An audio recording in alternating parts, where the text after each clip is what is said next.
Hi, and welcome to My Clarity After Scientology. Today I'm going to start a new series of videos that I'm going to shoot every couple weeks and put up, along with the other videos I'm doing. But the series is going to be called Tidbits About Scientology, which I guess you say are little anecdotes about smaller subjects about Scientology and being a Scientologist and being a staff member. Today I'm actually going to do the difference between being a Sea Org member and being a Class 5 staff member.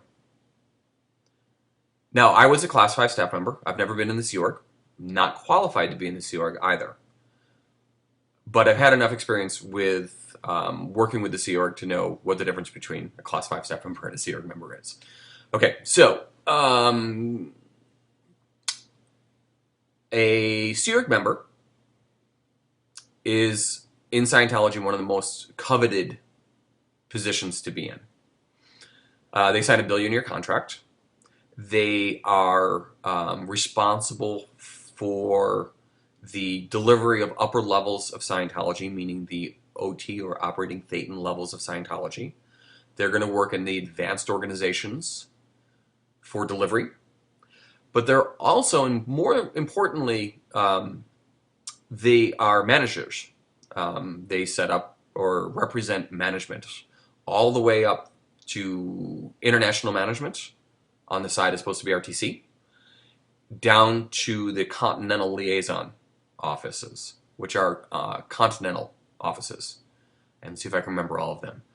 East US, West US, Canada, Latin America, Europe, UK, ANZO, which is Australia, New Zealand, Oceania.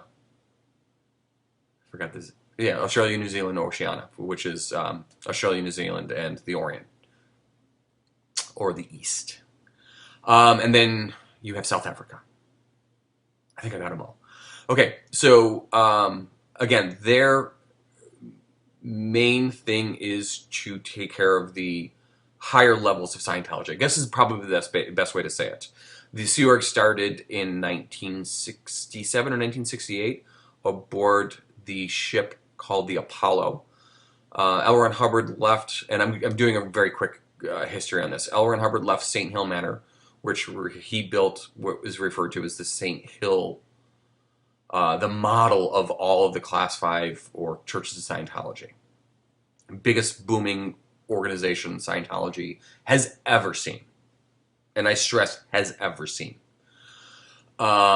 He went from there and went somewhere in Africa, I think to Rwanda, did something there, I don't really remember, and then went off to the Canary Islands and purchased, from what I remember, he actually purchased several ships, but the main one was the Apollo, and Apollo was docked in the Canary Islands and went around that area of the world. Again, I'm not an expert in this particular subject. I'm just going off of memory, and it's been a while since I've had to think about this. Okay, so the Apollo became the elite of elite Scientology staff members from all over the world. Most of them came probably from St. Hill because that's where L. Ron Hubbard did a lot of briefings to the staff and probably had a better experience with these staff members. And he invited them to meet him, we'll just say in the Canary Islands, and he came aboard the Apollo and said that they were invited to the Sea Project. I think they called it the Sea Project, which then turned into the Sea Org. And from there, it basically was a floating flotilla that went around, and it handled the management of Scientology internationally, which was being done at St. Hill, by the way. So he brought that onto the ship. From there, this is where he developed the OT levels, and I think at that time they went from 1 to 7, but they were much different than they are now. He did the Flag Executive Briefing course, which was the highest level of courses on policy. You were like the stud of executives if you've done this course, and still today they actually have this course. So he put together the structure of management for the time, and put together the technology on running missions, which is basically Sea Org members going into lower level organizations that are having problems and then helping them get the problems together. Programs, which are very important in Scientology, which addresses a very specific problem that a mission would take care of, and it's an actually step-by-step actions of what you're going to do. That is the Sea Org. Today, the Sea Org is in all those continents I mentioned. Main base is in Hammett, California, I believe. That's where International Management was, or I'm sorry, is. They were in Los Angeles. Their flag organization has a lot of management because of the levels of flag that flag delivers. You also have the free ones, which I forget about. There's also the free ones as well.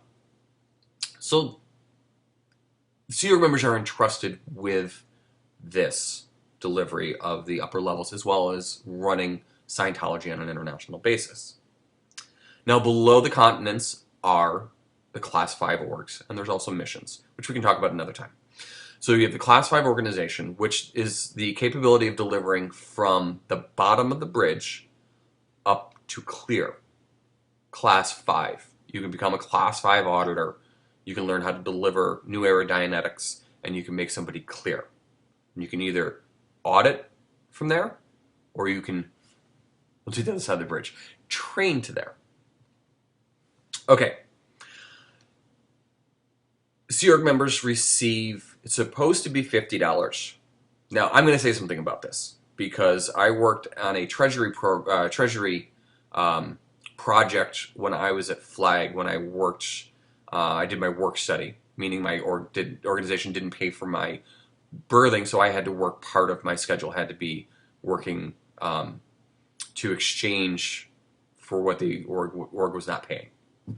One of the projects I worked on was actually doing audits for the finance system that was being put in place to make sure that everything was actually physically put into the computer correctly, and I had to do an audit to find any mistakes of written invoices. Staff members were making $50 a week. Senior executives were making actually $65 a week. I don't know what that's like today. What I do know is that this was 1993. They're still making $50. 1993, a pack of cigarettes cost me $2.50. Today, they cost me $10. I live in New York, it's a little bit different, but they're still very expensive. To give you the idea of the unbalance here as time is going on. So I think that's I gotta say that's a little ridiculous that they're making that. They're supposed to be guaranteed to go up the bridge. I mean, you signed a billion-year contract, you better get up the bridge. You do have to train.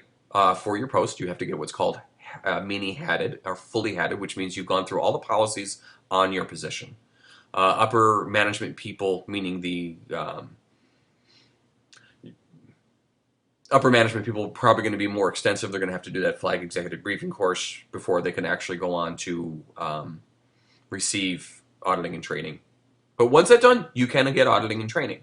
Does it happen? I have no idea. Do I think it's happening? Probably not, from my experience. Okay, Class 5 staff members sign a 2-year or 2.5-year contract, or they sign a 5-year contract.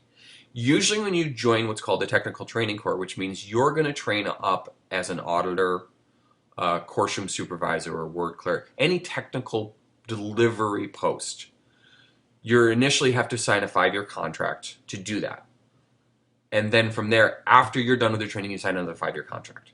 Now, it doesn't mean you have to do it. You don't have to do the first one for 5 years, and then it's another 5 years after that. It's whenever you finish your training, then you have to commit for 5 years. So if it takes you 2 years to train, it's 5 years after that. Okay. Or again, you can do a 2.5-year. Most people that join staff do a 2.5-year contract. Okay. What does a Class 5 staff member do? Okay, there are different, and we'll go into this in another briefing at some point, but there are divisions within an organization, and you are going to hold one of those positions in the organization.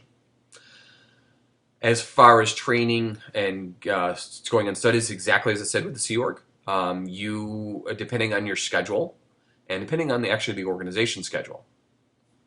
I'll say that really briefly. Okay, so most of the churches run from 9 in the morning till 10 o'clock at night. Some of them have the luxury of having what's called a day in foundation organization. That is the ultimate goal of every organization, is to get to that. And trust me, that was our goal, to do that. Because what that meant is that when you're day in org, you work from 9 in the morning till 6, and foundation worked from 6 until 10 o'clock, and then you work the weekends. Foundation staff were encouraged to go on study during the day, and day staff were encouraged to go on foundation schedule for study. So you could realistically get trained up for your post, get fully headed. At that point, you get granted the permission to start going up the bridge. Most of the time, they're going to say, twin up with somebody and then do what's co-audit. So you both train to deliver process XYZ. You then deliver it to each other. In fact, it's supposed to be in a completely separate course room for staff. I don't know if a lot of them have that now. Okay, from there, we have the pay structure, which is much different than the Sea Org. The Sea Org are guaranteed that $50. I've heard that sometimes they don't get that. I don't know why. Didn't work for Sea Org, so I don't know why. But what I can say is I did work for Class 5 Org, and I know how the pay structure does work. Okay, so the all of the income that comes in for the week is called gross income, GI. Not the most important stat in the organization, but is the most important stat in the organization, if you know what I mean. From that, a level of that is taken off. I think it's 12.5%. I don't remember what the percentages are anymore. That is what goes to management. Right away, it's taken out. Then you have what's called your corrected gross income. CGI. CGI is what you base your the money you have allocated to pay bills, to buy supplies, and to pay the staff. Now, that payment is 30% of whatever the corrected gross income went to staff. So, whatever the CGI is, 30%, that's what goes to staff. Very quick on this. Depending on what the way the pay worked with the staff was it is done on a point system. Senior executives, executive directors, let's say they got 15 points. The person under him is going to get 12 points. The divisional secretaries are going to get 10 points. Staff members are going to get, based on their level, are going to get 5 points, we'll say is the base. If your statistics were up for the week, you get a little bit of extra bonus. If you went on study for 12.5 hours that week, you're going to get a little bit more. If I think that was actually it.